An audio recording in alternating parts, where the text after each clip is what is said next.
Hello and good day, Welcome to the Super Good Camping Podcast. My name is Pamela. I'm Tim. And we are from supergoodcamping.com. We're here because we're on a mission to inspire other people to get outside and enjoy camping adventures such as we have as a family. Today's guest is a canoe tripper, hiker, loves to fish, and does some occasional woodworking. He's a certified ORCKA instructor and guides trips for the Organic Boat Shop. We also assume he has a job to pay for these expensive pastimes, but maybe that is it. Please welcome from Thunderbox Diaries, Bill Wilkie. Yay! Hi guys. Welcome, Bill. Merry Christmas. Hey, thanks. Same to you, and Happy New Year. Ho, ho, ho. I'm not calling you a ho. I'm just saying. You're just jolly. Yeah, that's it. That's your usual jolly. I'm certainly working on a Santa shade. So. That's your dad bod. Yeah. Yeah. You like it? Sure. Oh, good. All right, cool. You can stay. How the heck are you, man? I haven't talked to you. Great. Very good. Very good. It's kind of that slow season right now. There's not much going on. Weather's kind of crappy. Can't go out hiking. Paddling's done for the year. So yeah, just kind of muddling through till the Hamilton Outdoor Show. Looking forward to that next month. We're a month away. We're within a couple of days of it. Yeah. Looking forward to it. I don't know what your work schedule is like, but if it allows, I assume you're going to be hanging with Greg at the Organic Boat Shop. That's the plan right now. I'm going to be there for at least the Saturday, right? And then maybe the Sunday as well. Cool. Well, looking forward to seeing you there, man. Yeah, for sure. Real life in person. Because what social media folks, a lot of times we know each other because we've just been back and forth on Instagram, messaging and whatnot. You and I have actually met in person a number of times, mostly at shows, but we did manage to do a Spanish River, a Temagami trip this year. That's right. It was supposed to be a Spanish River trip, but unfortunately, Via Rail had different ideas for us. Different ideas, yes. Yeah.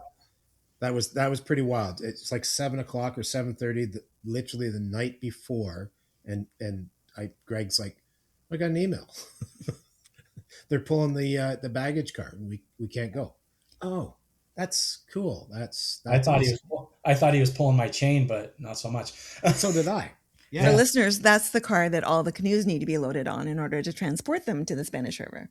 Yes, therefore we could not go on the Spanish River, and we did everything we could to try to make that trip happen. We were talking to all our social contacts, everybody, messaging people on Instagram, WhatsApp.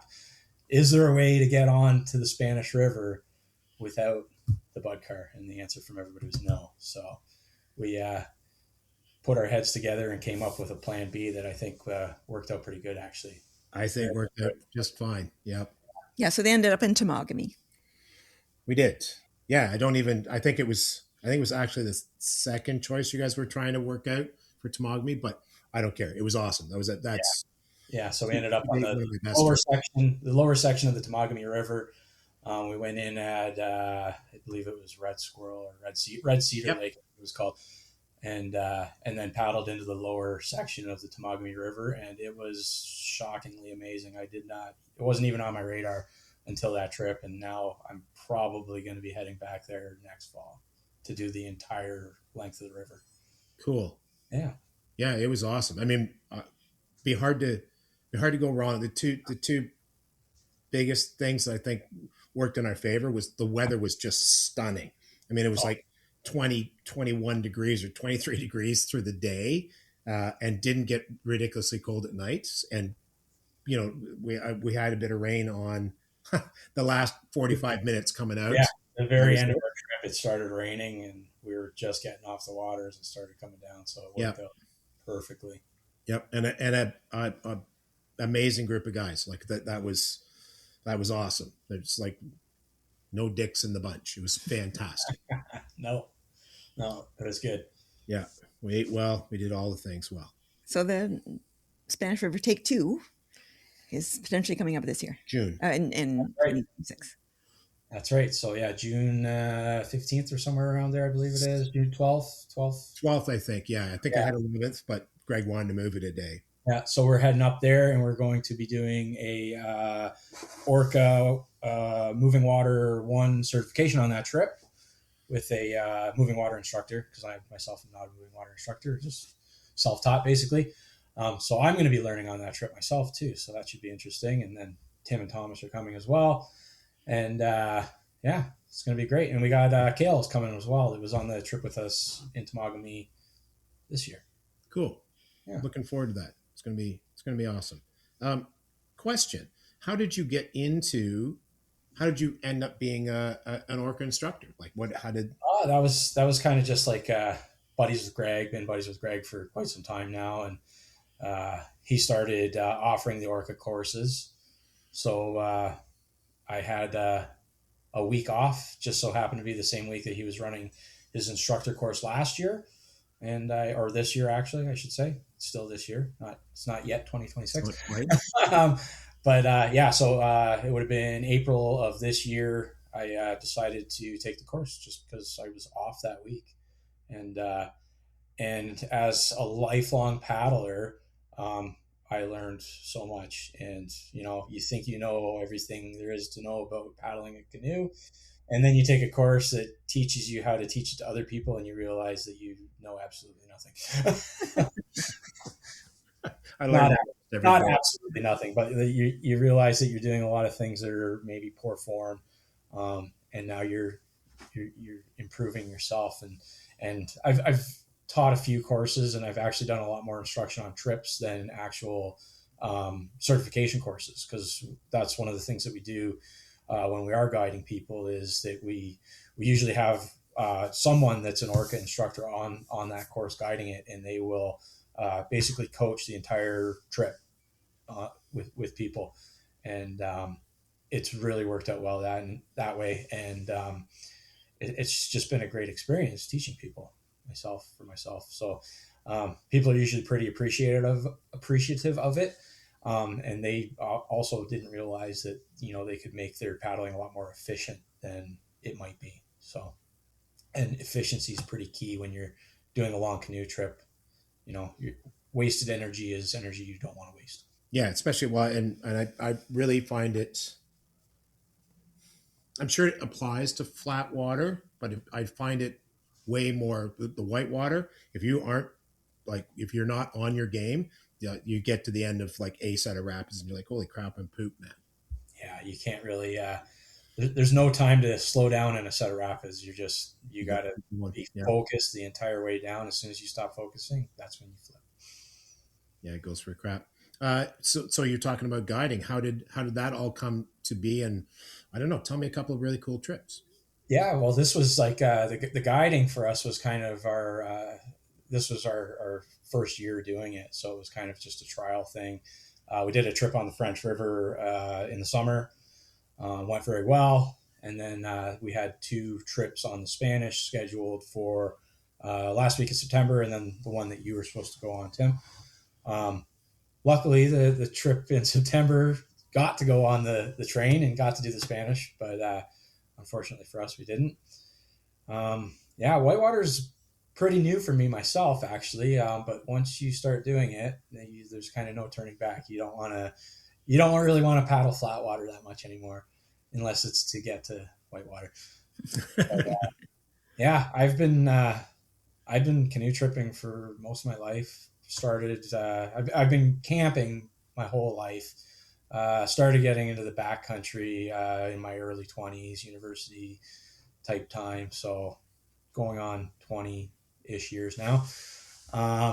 Yeah, but started off like everybody else, Algonquin. That's pretty much what everybody cuts their teeth on. And then you kind of just move from there. So from Algonquin, it turns into Killarney, it turns into the big water on Georgian Bay, and then it's, what am I going to do next? And that's kind of like the progression into whitewater, basically. So now it's that, and it's getting further away from everything, because as you know, Algonquin's pretty busy, especially in the summertime. I don't personally like doing that. I like to be away from everything and not have a whole lot of people around me. So it's like you need to get further and further north, it seems, every year. So French River is a big one for me. I love the French. Greg's got a place up there, so we run a lot of trips kind of out of that area. Yeah, there's a nice whitewater stretch on the French as well. Most people tend to head down towards the Georgia Bay end of it, the Delta, the old Voyageurs Channel. But there's the South Channel, which is closer. It's kind of the midway point of the French between Nipissing and Georgian Bay. And there's the South Channel there in the 5 Mile Rapids section that is just breathtaking. And there's a lot of boat traffic on the French in some areas. And the rapids kind of prevent people from getting in there with boats so much. So it's a nice kind of oasis away from that. But yeah, that's me in a nutshell with tripping. It's all over the place. And I've made that progression in the whitewater now that's kind of what I'm seeking all the time when I go out. Cool. Well, and I totally get the getting away from the boat traffic. I mean, some of them are, well, it's weird to be paddling and then have somebody in a 50 horse screaming past you. There's also maybe some that aren't pals. It's sort of like, it always reminds me of like skiers and snowboarders. They sometimes get along and sometimes they don't. Yeah. It's nice when they do get along, but there can be some, that's some big wake and stuff like that sometimes. And it's, I've had a few experiences like that where you always have the motorboaters that are very friendly, very courteous when they're passing you. But I've been in places like Massasauga, for instance, trying to head out to Georgian Bay from Pete's Place, that launch there. And there's a very narrow channel there to get you out onto the bay. And the boat traffic just doesn't care there, it seems. They just rip right through there. They not a care in the world. And because it's so narrow, the waves just splash back and forth, and it's a nightmare. Same thing on the French River. There's a lot of spots there where people really aren't very courteous to paddlers, unfortunately. But yeah, well, there's good too. There's good too. Yeah. So I was going to say that we had a couple, not terribly long after we put in at Temagami when we were doing that trip, and we had a couple of super nice guys went by, slowed right down, said, which way you going? You don't want to go, like, that campsite's crap if that's where you guys are planning to go, and they were totally took their wake into account and gave us lots of space, and then went on about their business, which I thought was awesome. That was fantastic. Yeah. There's definitely lots of good people out there doing that. It's just it's always that one that gives everybody a sour taste, right? Yep. You do hiking as well. What kind of hiking do you get into? I do a bit. I should do more. It's kind of like I don't like hiking in the summer. Can't stand it unless it's a portage, I guess. Even then, I try to avoid those, as you found out on the Temagami. But for me, it's like a fall, winter activity, early spring before the bugs come out. I don't like it when it gets too hot and too buggy to be out hiking. So for me, it's mostly Southern Ontario. That's where I'm located. So it's a lot of the Bruce Trail along the Niagara Escarpment. Do a lot of that. It's kind of a transition thing for me where we're not paddling. We're not going on trips right now, but try to keep active outside, right? So try to do a little bit of that. And I'd like to snowshoe, but the snow's just super unreliable here. I don't know what it's like up Toronto way right now, but we're just freezing rain. And that's it right now. No snow for us at all. Yeah, we're the same. We got about 6 inches. Not yesterday, day before. Boxing Day. With some freezing rain mixed in. And then, yes, today we've got at least a couple of centimeters of freezing rain on top of that, and then pouring rain as well. So, just a lovely mix. Yeah, it's no good for anything, right? So I haven't been out for a hike in a few weeks now, just because the weather's been so unpredictable and you don't want to go on that. But yeah, that's it for hiking for me. I have done I was in Iceland last year. So I did some hiking there, hiked a glacier. So that was an experience for sure. I got a buddy that lives in Iceland, so I got the local experience of hiking in Iceland. So that was pretty cool, hiking up on a glacier at 10 o'clock at night. The land where there's no nighttime. No nighttime. Well, it was getting dark by the time we got down, but it was pretty bright for quite a long time while we were there. So but that's did that. Did a lot of hiking when I was younger in Scotland and stuff like that. Climbing the highest peak in Scotland, Ben Nevis. So yeah, a bit of hiking, but yeah, it's not really my big focus. It's Is just it kind of just day trips you do hiking, or do you do? yeah. So I was hoping when I was in Iceland to do a multi-day, but the weather was just so uncooperative that we didn't want to be caught out in the rain and the wind. And you're gonna listen to the locals when they say don't go hiking there. So Good advice. yeah, so we kind of just stuck to day trips on that trip. Yeah. Well, I don't know. I would listen to the locals around here because they're just trying to keep you out of where they want to go. Yeah. It's not about conditions. Trying to have it to Yeah, themselves. exactly. Yeah. Have you ever done any, just completely out of curiosity, have you ever done any like, Crownland hiking where you hike in so you go to a fishing spot or something like that? No, never done any of that. No. I've done Crown Land. So we were on the Temagami was a non-operating park. So that was typically essentially provincial park, just, you know, uh, almost Crown Land, let's call it. Yep. I've done Crown Land on Georgian Bay, like Phillip Edward Island area. I know you guys were there this year. One of my favorite places. I don't get there enough. So hoping to maybe get back this next year. But yeah, never done like the boondocking, drive in, hike in, Crown Land camping. No.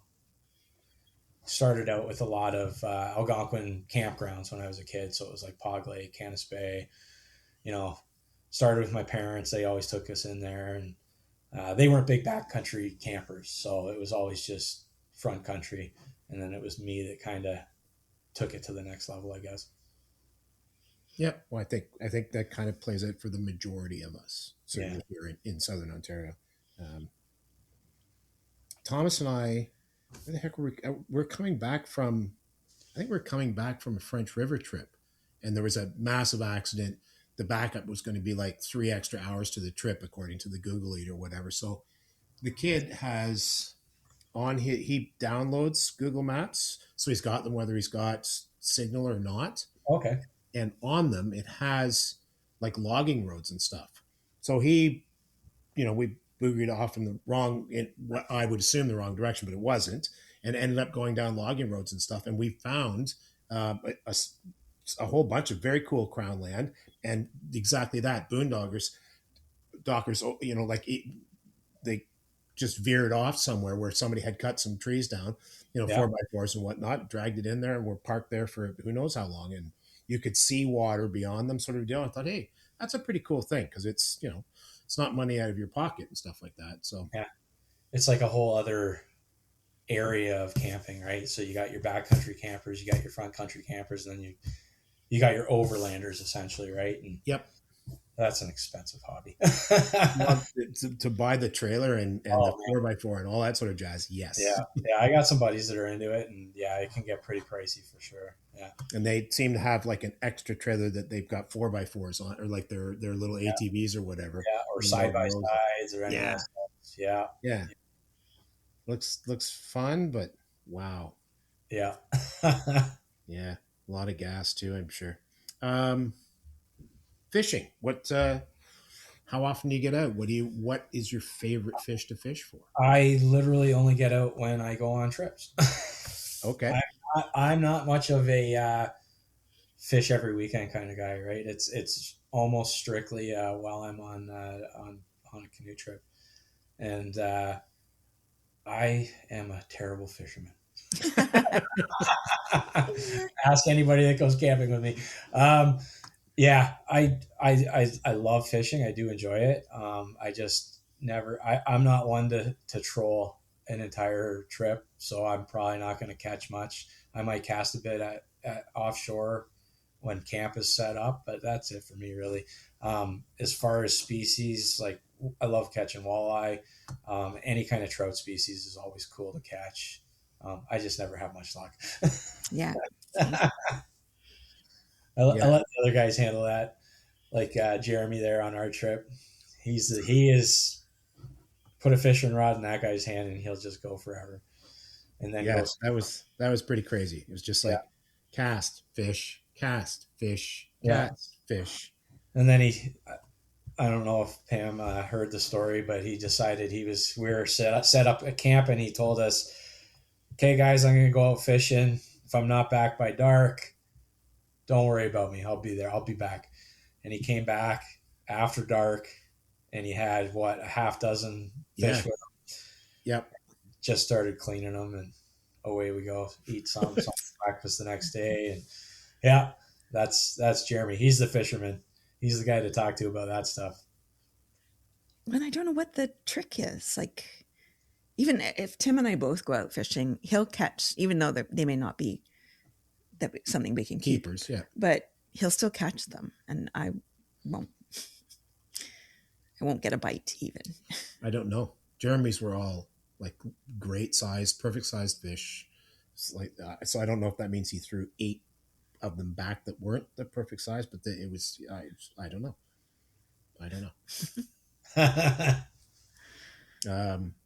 And yeah, when we were in Temagami, you were fly fishing.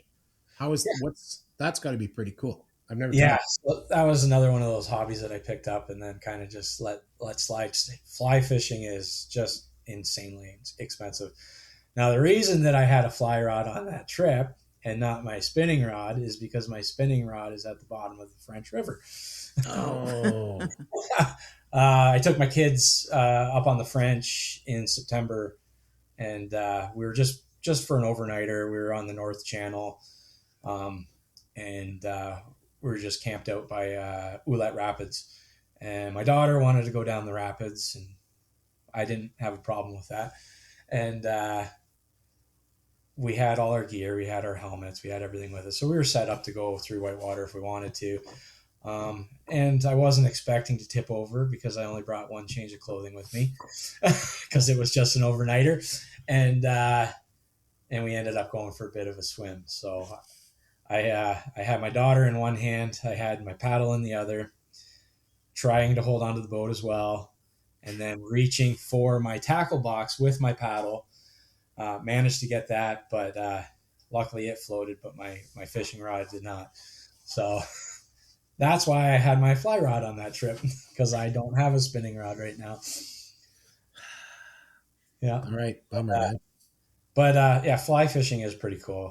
It's a fun thing to teach yourself. And, I've had some success with it, but it is interesting, especially when you're fishing around rapids and stuff. It's kind of conducive to it, right? So it's it's nice. Yeah, it looks like a river thing. I mean, I've watched,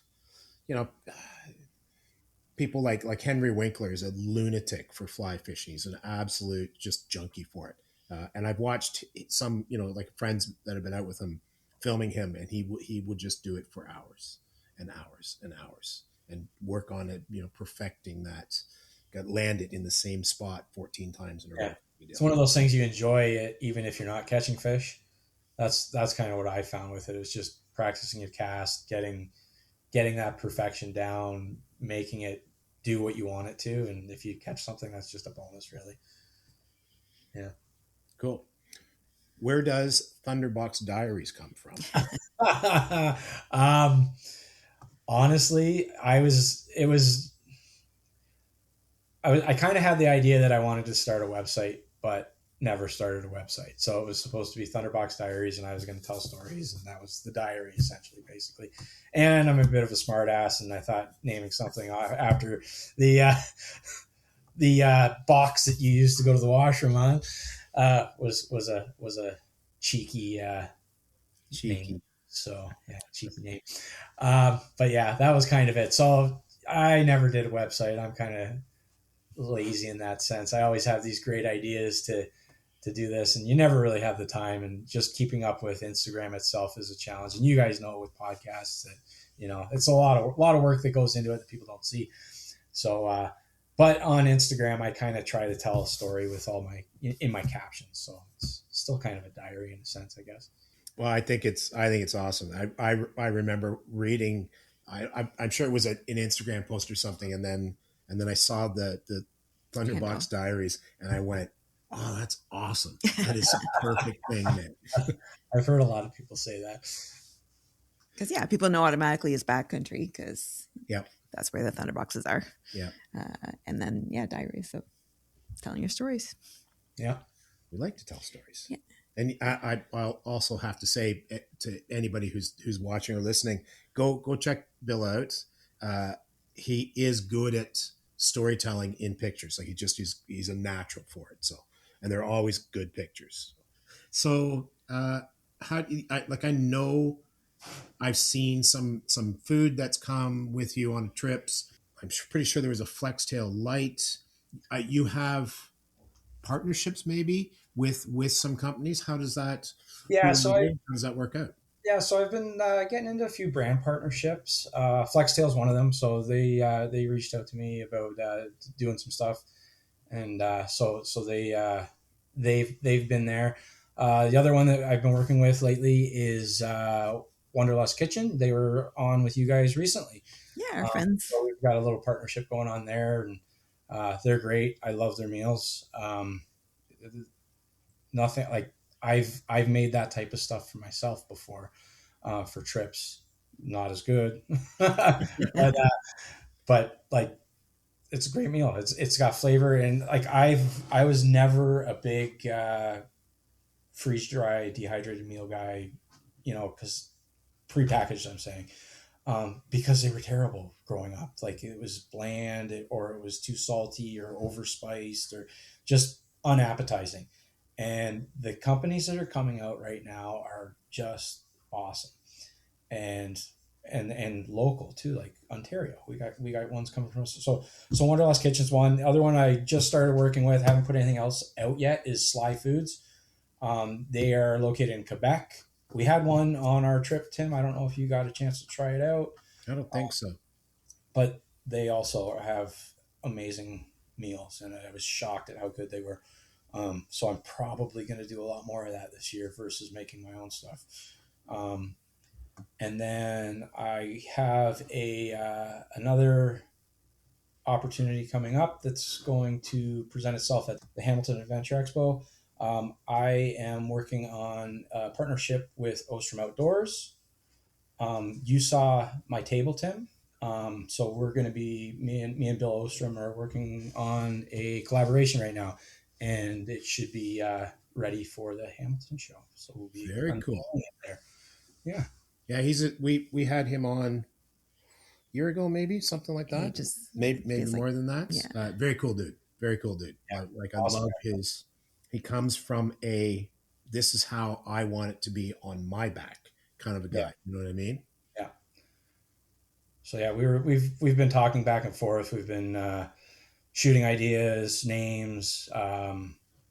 We are in prototyping phase right now with it. So.